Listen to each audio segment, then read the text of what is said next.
At 5 o'clock, we are tracking breaking news. Dangerous flash flood shutting down highways in the Ocean State. This is the scene from 95 north at Thurbers Ave. Cars just sitting on the highway waiting for the road to become passable. That water all the way up to car doors. Both 95 and Route 10 in Cranston are impassable right now because of that flooding. Police already called to multiple water rescues at this hour.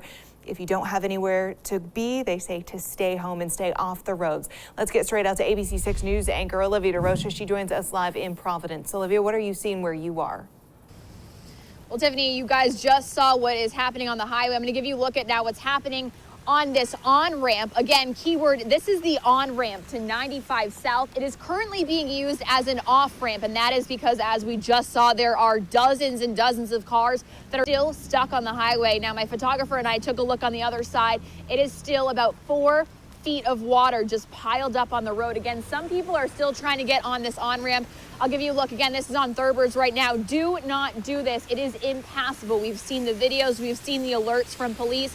Again, just within the past 5 minutes, the National Weather Service actually extending this flash flood warning in Providence County through 7:30. So again, we just want to keep you updated. This is on Thurbers Ave, the on-ramp onto 95 South, completely impassable. Some people, again, still trying to go on, but again, you cannot be moving on this highway right now. Live in Providence, I'm Olivia DeRocha, ABC 6 News. And check out this picture that was sent to us from an ABC 6 viewer. This is on Pleasant Valley Parkway in Providence. That silver vehicle submerged in water, tipped over. Witnesses tell ABC 6 News that driver was pulled out safely. Please be aware, though, that if you are in the Providence area, these roads on your screen right now and intersections are currently impassable. You can see many of them on your screen: Hartford Ave, Heath Street, Smith, Exchange Street, Pleasant Valley Parkway, Huntington Ave, Manton Ave, Valley Street, and Sabin Street. Please, if you head out, avoid these areas, but officials are asking you to please stay home if you don't have anywhere to be. Obviously, we know it is still raining outside. There is more rain in our forecast. Here with a look at our first forecast, Storm Tracker meteorologist Kelly Bates.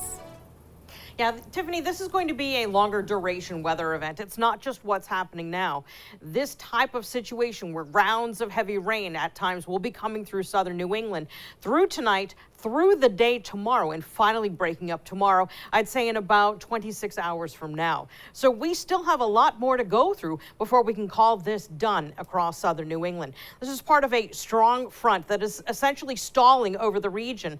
And as a result, it's acting as a conveyor belt for these rounds of locally very heavy rain. We've even seen a couple of thunderstorms generated in here. Your heaviest rain is noted in the oranges and reds. And as you can see, they sort of sit over the same geographical area. And as a result, we are finding some impressive rainfall totals. There's the Skywarn network run by the Weather Service. It's a network of trained spotters across the region. One of the gauges in Cranston just clocked in with 5.63 inches of rain since the duration of this event, since it began. We have an aerial flood watch. That's the area shaded in green. We have 2 flood warnings, flash flood warnings, really. And that's where we have the potential of seeing the rapid rise in water on roads. We're also keeping an eye on creeks, streams, and local rivers for rapid rise due to all of this runoff. And those flash flood warnings are in effect till after the 7 o'clock hour. So as Tiffany said, if you don't have to be anywhere, stay put, stay right where you are, just hang out.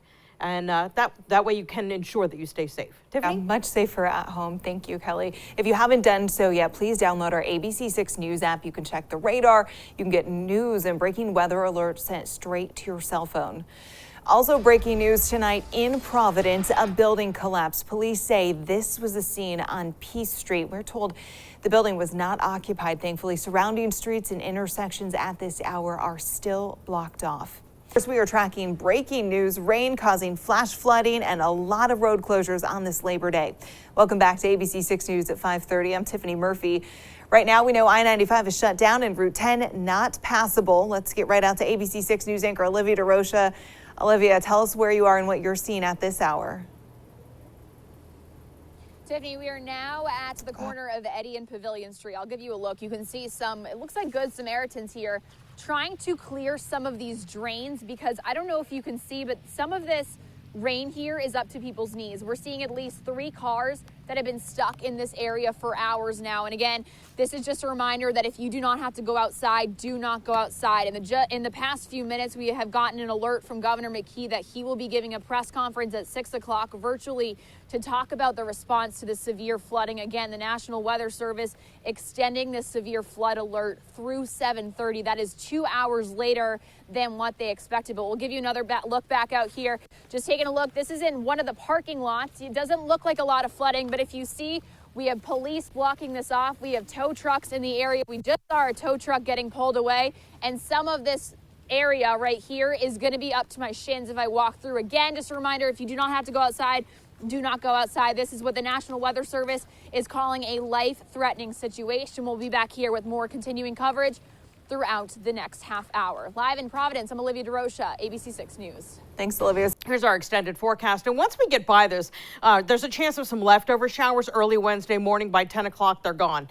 We are expected to start to do some clearing, and we're going to dry out nicely as well. In fact, we're going to go into an extended period of some bright, sunny, really, frankly, pleasant weather. That should not only take us through next weekend, but it looks like around the corner into next week. Tiffany? Just have to get through the next 24 hours. Thanks, Kelly. So obviously that rain Kelly was just talking about causing a lot of flash flooding this afternoon and into the evening in Providence and Cranston, but there have been some improvements. Let's get back out to ABC 6 News anchor Olivia DeRocha. Tell us what you're seeing now, Olivia. Well, Tiffany, improvements is right, and we always like some positivity here. We'll give you a look right now at 95 North. You can see things are starting to move, and that has been hours later after this flooding started to pile up here on the highway. You can see police standing here on the highway. Also, RIDOT workers working to clear some of these flooded areas right here on the highway. Again, this is hours after this flooding started. And again, we are seeing some improvements, but the traffic, I'll tell you, we were taking a look at the traffic, the people waiting to get near this. This is miles down the road. So again, we're going to keep saying it, stay inside if you need to. And we are expecting a press conference from Governor McKee and the Lieutenant Governor in just the next few minutes on their response to the flooding throughout the state. But again, if you're tuning in live, we are seeing some good improvements here on 95 North near Thurber's. We are starting to see some things moving, and some of this rain is starting to actually go away. But for now, we're live in Providence. I'm Olivia DeRocha, ABC 6 News.